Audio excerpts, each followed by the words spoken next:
মোৰ মৰমৰ পাকঘৰলৈ সকলোকে স্বাগতম জনাইছোঁ। আজি মই এটা লাড্ডুৰ ৰেচিপি লৈ আহিছোঁ। তাৰ কাৰণে মই কাঠবাদাম লৈছোঁ আৰু যিটো মই লাড্ডুৰ ৰেচিপি লৈছোঁ বনাইছোঁ আজি, এইটো ইমান স্বাস্থ্যকৰ ল'ৰা-ছোৱালী, সৰু ল'ৰা-ছোৱালী, বয়সস্থ চবৰ কাৰণে। মই কাঠবাদাম দিছোঁ আৰু পিস্তাও দি দিছোঁ।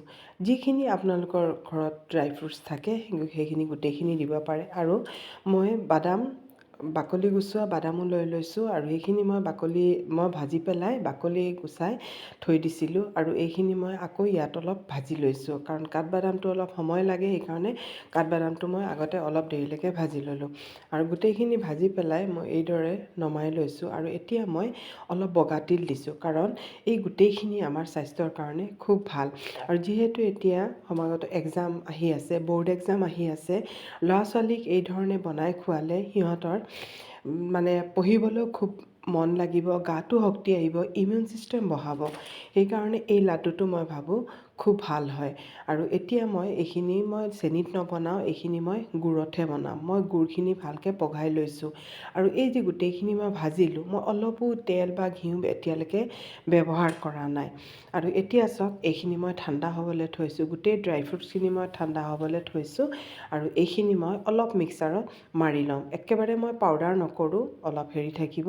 আৰু এয়া চাওক, এইখিনি মই মিক্সাৰত কৰি ল'লোঁ। আৰু এতিয়া চাওক, এইখিনি অলপ দানা দানা হৈ আছে। আৰু এতিয়া মই তিলখিনিও অলপ এবাৰ চলাম, বেছি নকৰোঁ, এবাৰ চলাম। এইধৰণে তিলখিনিও মই এইধৰণে মিক্স কৰি লৈছোঁ, পিচি ল'লোঁ।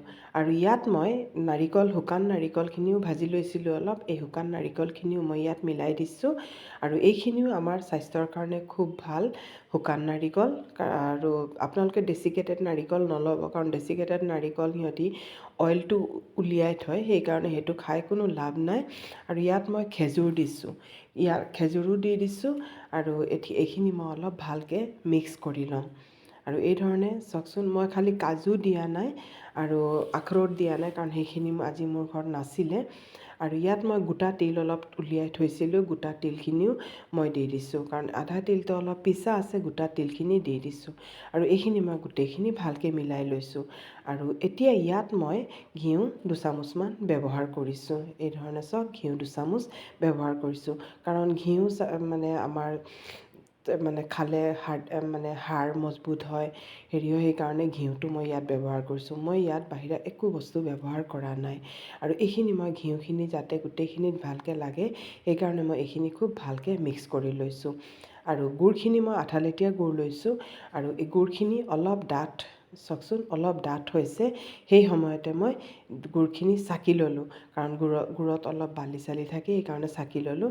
আৰু লৈ পেলাই গুড়খিনি মই ইয়াত অলপ মিলাই দিছোঁ। প্ৰথমতে একেবাৰে অলপ মিলাব, কাৰণ যিহেতু বাদাম গোটেইখিনি আছে, বাদামৰো অলপ তেল আছেই, সেইকাৰণে গুড় বেছি নালাগে। ইয়াত অলপ গুড় লৈছোঁ, লৈ পেলাই হাতত অলপ মিঠাতেল লৈ পেলাই এই ধৰণে মই লাডু বনাই লৈছোঁ। আৰু এতিয়া ল'ৰা-ছোৱালীয়ে এই ধৰণে এক্সাম দিব, এই লাড্ডু এটাকে খালে সিহঁতৰ খুব ভাল হয়, ব্ৰেইনৰ কাৰণেও খুব ভাল হয় এই লাড্ডু, এই ড্ৰাই ফ্ৰুটছখিনি। আৰু এনেইতো সিহঁতি ড্ৰাই ফ্ৰুটছ নাখায়, এইদৰে বনাই দিলে সিহঁতি খাব। আপোনালোকে এবাৰ এইদৰে, যদি কাৰোবাৰ ঘৰত আছে এতিয়া এক্সাম দি থকা ল'ৰা-ছোৱালী, তেতিয়াহ'লে এইদৰে আপোনালোকে বনাই পেলাই ল'ৰা-ছোৱালীক খুৱাবচোন, খুব ভাল হয়। যিহেতু ঠাণ্ডাৰ দিন, চৰ্দি কাহ নহ'বলৈ। আৰু এয়া চাওক, এতিয়া মই কি কৰিলোঁ, এইখিনি অলপ ঠাণ্ডা হোৱাৰ পিছত, এইখিনি আমাৰ ঠাণ্ডা হৈ গ'ল। আৰু এইখিনি মই এতিয়া অলপ ভাঙি দেখুৱাম। এইটো চাওক, মই ভাঙি দেখুৱাইছোঁ, চাওকচোন ইমান ধুনীয়া হৈছে, লিকটীয়াও হোৱা নাই, ইমান ধুনীয়া হৈছে লাড্ডু।